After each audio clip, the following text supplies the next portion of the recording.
Então vamos falar do jogo de ontem, né? Em Itaquera, né? O Corinthians que jogou muito bem no primeiro tempo, anulou o Flamengo, fez 1-0, poderia ter feito mais gols, só que é o tal negócio, né?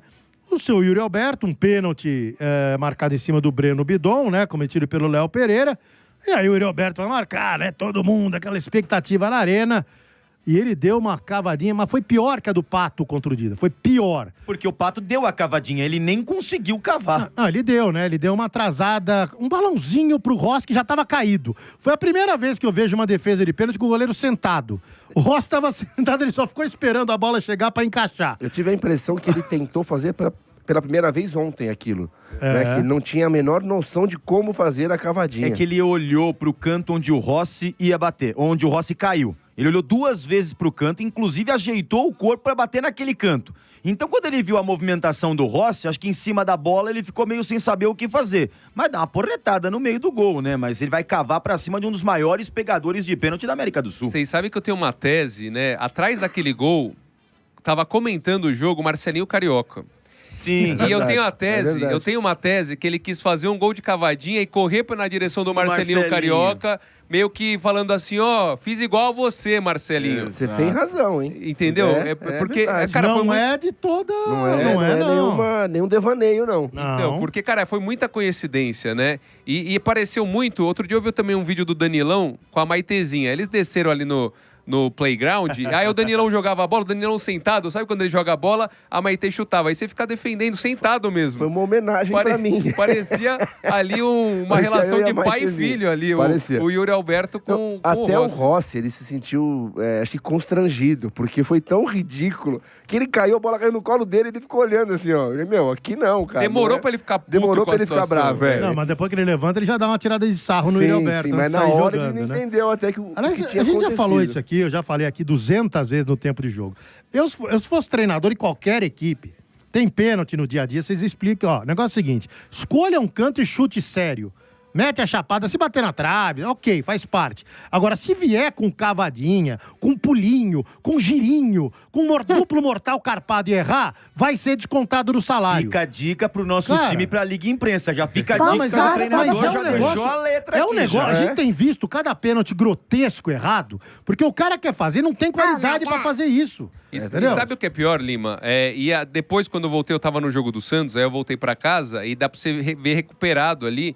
Eu fui assistir até, né, ali com imagem e tal, na internet, com o Marcelinho Carioca de comentarista, porque eu fui assistir ao jogo pra comentar hoje. E aí o Marcelinho, ele fala um negócio que é muito verdade. Ele fala assim, esse tipo de cobrança, primeiro, é para figuras como o Djalminha, como o Pé de Anjo, porque ele sabe que ele era um batedor como poucos. E ele fala, tem outra, você não vai arriscar pela primeira vez essa forma de batida contra um pegador de pênalti. Você nunca vai contra um pegador de pênalti. Exato. O Rossi, ele tem, se não me falha a memória, pelo que disseram ontem na transmissão, 21 pênaltis no Flamengo.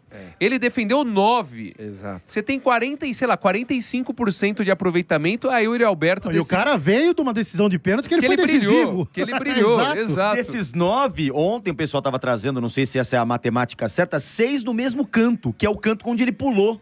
Exato. É o mesmo canto que ele pulou. Tudo bem que a bola veio no meio também, né? E além de ser o Rossi, é um Corinthians e Flamengo, tá 0-0. 10 do primeiro tempo. 10 do primeiro tempo. O Corinthians precisa da vitória. Não era momento pra fazer isso. Ele não tem habilidade total pra fazer isso. Errou, né? No final do primeiro tempo, o Corinthians tinha 9 finalizações contra uma do Flamengo. 5 eram do Yuri Alberto. Depois ele tentou, mas aí já estava com a cabeça já atrapalhada. Ele sentiu bastante, Danilo, viu? Ele sentiu bastante. Dá pra dizer que o Yuri Alberto teve uma noite de Luciano?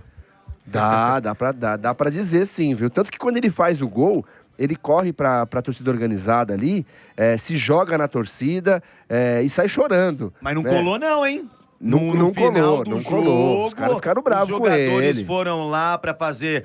não teve saudação, não teve nada. Mas aquela saudação, voou isqueiro, pilha, voou tudo lá. Mas por quê? Porque o Corinthians perdeu o jogo. Exato. Porque se Exato, tivesse ganho Com o gol do Yuri Alberto 1-0, vamos Era dizer festa. que acabou. Ah, era festa, ia ter Porão Popó, ia ter... Logo depois do pênalti, Griles, eu tive a sensação, um ou outro ali tava xingando, obviamente, mas a maioria apoiou o Yuri Alberto. tentando Gritaram, ajudar. tentaram ajudar ele, porque Isso. sentiram que ele ficou mal ali depois de ter perdido. Né? Ficou. E até uma tentativa, né, Danilão e amigos, de tentar recuperar um dos principais jogadores, né, na ausência ali de Garro, na ausência de Memphis, tentar recuperar o jogador. Mas o Rani foi perfeito. O resultado muda muito o contexto disso. E o primeiro tempo, pra gente entrar efetivamente na partida, o Dorival foi muito inteligente, tirando a linha com 3 zagueiros, e ora também o Ranieri afundava como um terceiro zagueiro no lugar do Angileri, mas sem o armador, o que fez o Corinthians? Tentava, nesse meio campo que ninguém marcava do Flamengo, porque quando você tem um De La Cruz, um Carrascal, um Arrascaeta, a maioria ali não marca, são jogadores de apoio. Então você tinha uma fluidez para você fazer essa jogada. Mas o Corinthians que fez? Tentava essa bola longa no corredor para correria, ou do Guinegão ou do Yuri Alberto. Mas por que fez isso?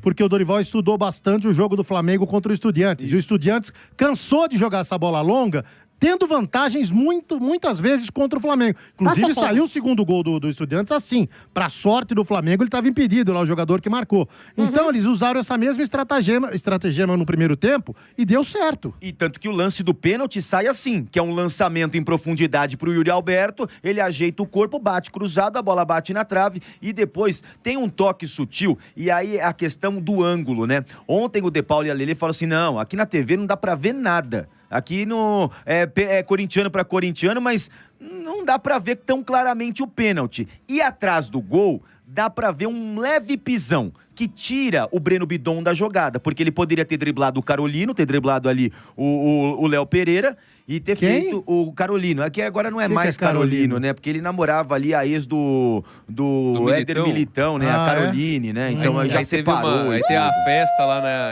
em Estudiantes, depois da classificação, e aí parece que teve separações em massa, viu, Marcelo? Do Everton Cebolinha também, né? Teve um negócio lá que foi feio. O pessoal lá se empolga, fica preocupado. Olha, complica, hein? E aí o Léo Pereira vai e dá um rapa, né? Dá um pisão, que tem a câmera do VAR, que é ali que fica muito mais evidente, né? Mas aí no lance do pênalti aconteceu o que aconteceu, e aí tira a tranquilidade de um dos principais jogadores. Tira a tranquilidade também do ataque corintiano. Porque que ele vai tentar fazer? Ele vai tentar marcar o gol. E ali teve 2 jogadas onde ou o Martínez ou o Guinegão estavam melhores posicionados que o Yuri Alberto. Mas um ele tentou para a defesa do Rossi e outro ele estava desequilibrado e acabou chutando para fora. E no segundo tempo ele marca o gol, mas só que aí fica evidente 2 coisas que o Corinthians sofre. Primeiro, parte física. Mesmo com 2 semanas livres para trabalhar, o Corinthians continua apresentando uma baixa física. Tanto que o time do Flamengo, mesmo cansado, mesmo jogando com Estudiantes, no segundo tempo tem ali um físico melhor que o time do Corinthians. E com as mudanças, fica muito evidente o valor dos times. Porque entra, de um lado, você coloca Luiz Araújo, você coloca outro... Isso que o Pedro nem entrou. E do outro lado entra Kaká, entra Rian. Então a diferença do elenco você vê não só na parte física, mas na hora que colocou ali os principais jogadores. Então, não dá pra criticar agora o Dorival. Você pode até falar, poderia ter colocado os meninos e tudo. O que o Dorival tá fazendo sem ninguém, com poucos jogadores de qualidade, não dá pra criticar muito. Você pode falar, poderia ter colocado o Kaique, poderia ter colocado outro, não ter colocado o Thales, beleza, você pode até falar. Mas com o que o Corinthians hoje tem e com tantos jogadores machucados, fica difícil.